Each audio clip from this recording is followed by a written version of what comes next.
முக்கியமாக திவ்யா பாரதி அவர்களை ரொம்ப டிரெக்டாக ஓப்பனாக தாக்கியும் ஒரு சில விஷயங்கள் அவர் மென்ஷன் பண்ணியிருக்காரு.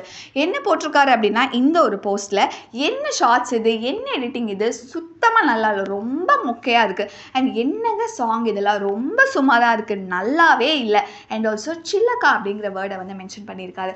சில்லக்கா அப்படின்னா தெலுங்குல வந்து கிளியை குறிக்கிற ஒரு சொல்லா இருக்குது. அதை மென்ஷன் பண்ணிட்டு ஒரு செகண்ட் லீட் ஹீரோயினாக கூட நடிக்க தகுதியே இல்லாத ஒரு ஆக்ட்ரஸை கூட்டிகிட்டு வந்து இப்படி லீடாக நடிக்க வச்சுருக்கீங்க அப்படின்னு சொல்லிட்டு திவ்யா பாரதி அவர்களை ரொம்ப ஓப்பனாக டைரெக்டாக தாக்கி இந்த ஒரு போஸ்ட்டை வந்து போட்டிருந்தாரு. அண்ட் ஆல்சோ இப்போ இதுக்கு எதிர்ப்பு தெரிவிக்கிற விதமாக திவ்யா பாரதி அவர்கள் அவங்களுடைய சோஷியல் மீடியாவில் ஒரு போஸ்ட் போட்டிருக்காங்க. இதில் வந்து அவங்க என்ன மென்ஷன் பண்ணியிருந்தாங்க அப்படின்னா, சில்லக்கா அப்படின்னு வந்து ஒரு பெண்ணை குறிப்பிட்டு சொல்கிறீங்களே, இதை வந்து ஒரு ஜோக்காக கூட எடுத்துக்க முடியாது.